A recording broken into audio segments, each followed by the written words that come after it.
I don't know you, but I know this. You have internet access and enough time to spend some of it watching. It sounds obvious, but this tells me two more important things about you. One, you are in the top half of humanity's wealth distribution because the other half of the world's population isn't even online yet. And two, since you are here, you are likely fighting a very modern human fight. You've probably already got the basics covered. Food, a roof over your head. For you, the obstacles to a better, happier life aren't all concrete. You are trying to defeat more abstract enemies. Laziness, boredom, self-doubt, procrastination. Here's the thing. All these concepts are one and the same. And there's only one way to deal with them. You are not lazy, you are not bored, you are not unmotivated. What you are, what all of us are, is afraid. And the best advice for overcoming fear is the bland three-word sentence Nike turned into the most successful marketing slogan of all time. Just do it.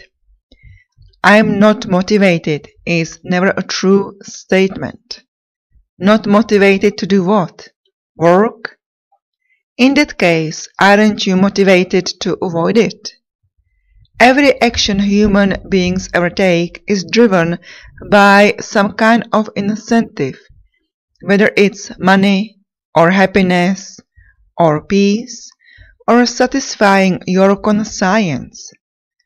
Your motivation may not always be obvious, but it's always there. If you hate every second of the workday, you are not unmotivated to change your job. But you haven't, which means there is something holding you back. For some reason, it feels like you can't make the change. It's too hard, requires too much effort, makes you too vulnerable to rejection. So you don't even try.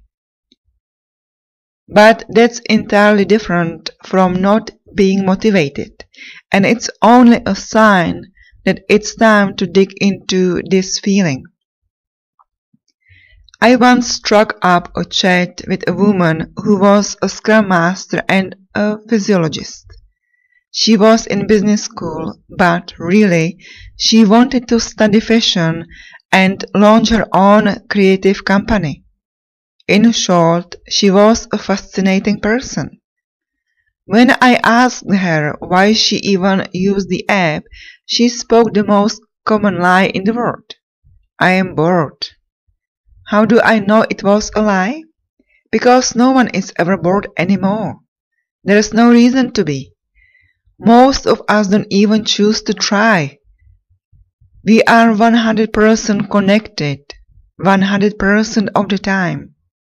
We just pretend to be bored so we can keep filling our days with meaningless distractions like small talk on Facebook because we know what lies beneath the stillness, existential dread.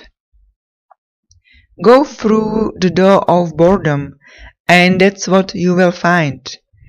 The great scientist and mathematician Blaise Pascal once said, "All of humanity's problems stem from man's inability to sit quietly in a room alone." You are not bored. You are terrified of being alone with yourself in your own head.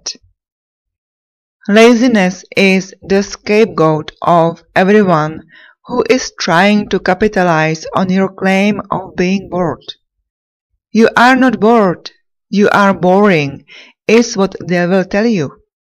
You need a hobby, or a calling, or a 250 fitness program with a personalized meal plan.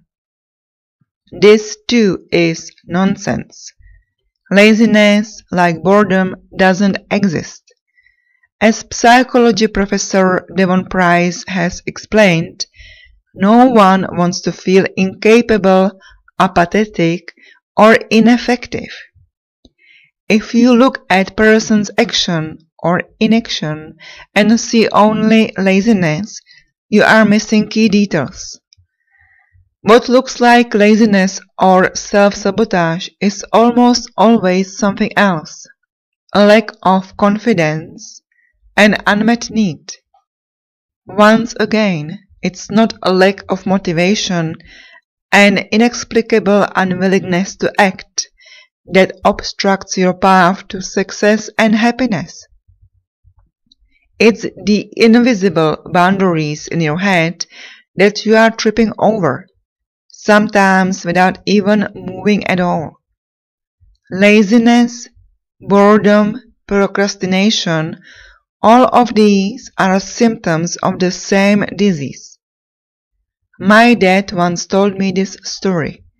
A colleague was driving to an appointment with a customer, and he was overtaking a truck. The truck moved into his lane. Seeing his car get crushed from the passenger side and compressing towards him, his animal instincts kicked in. Unleashing an Asian roar at the top of his lungs, he ripped out the gear lever of his automatic gearbox with one hand. Clearly, you are not talking about breaking off a knob on your radio. It's a heavy, difficult to break piece of machinery. That's the power of fear. It can make you do unimaginable things. Now imagine turning this same power not onto your physical environment, but against your own mind. That's what we tend to do when faced with a struggle. We take this unbelievable source of raw power and turn it on ourselves. We do it by self-medicating, by concocting and treating powerful symptoms like laziness and boredom. Instead of seeing everyone rip their gear levers out of their cars, we see them staring at their phones on the subway or procrastinating on a deadline by binging TV or getting dragged into dumb fights on social media. We are all afraid of something. We just choose to medicate that fear differently. The number of things you can be afraid of is endless. You are afraid of dying early from a plane crash, or an armed robbery, or a natural disaster, or a newly discovered parasite, even though the odds strongly suggest you won't. You are afraid of being alone because of existential dread, but also because it looks weird and gets weird looks. And if your parents haven't asked why you are still single yet, your friends most certainly have. You are afraid of writing the first chapter of your book, because who thinks that ever work out? But you are also afraid of wasting 10 more hours watching Game of Thrones, especially now that you've already seen the whole thing twice. You are afraid of never being rich, but not nearly as much as you are afraid of losing whatever you already have. I could keep going all day. Fear of failure, fear of success, fear of looking stupid, fear of losing something or someone, fear of fear, fear of wasting time, fear of not being good enough, smart enough, attractive enough. In order to deal with all these fears, you could buy a new book from a new guru each week, collect a stunning array of probably placebo supplements, on your shelf, churn through organizational systems and mantras and resolutions. Or you could wake up and realize that all these fears are the same thing. Fear is the same dark creature that's always plagued us, and it will continue to invent new tricks till kingdom come. You have to find a way to live in spite of it. That dog is going to keep chasing you until you die. And some days it will get to you. But you have to keep moving forever. The day you run into the bright light at the end of the tunnel, I want you to look back and give the finger to that dog trailing behind. I am not more qualified to talk about fear than any random guy you would meet on the street. I don't have a degree in psychology or even formal training as a writer. But like you, I have lived with fear my whole life. And somehow, I've still arrived in a place where I have a job I love, lots of time to spend how I want, and a general sense of happiness. I have my own issues to resolve, but I feel okay, taking life one day at a time. And that's what it's about. Beat the dog again and again and again. My theme for this year is focus. Across all areas of my life, I am trying my best to drill down to what really matters.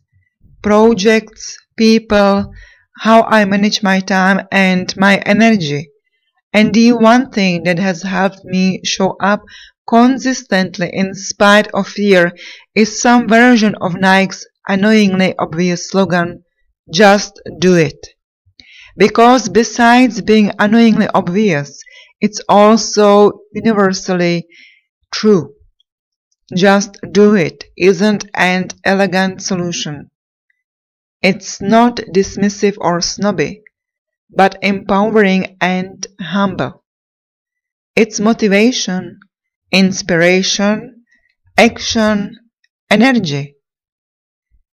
People don't realize how deep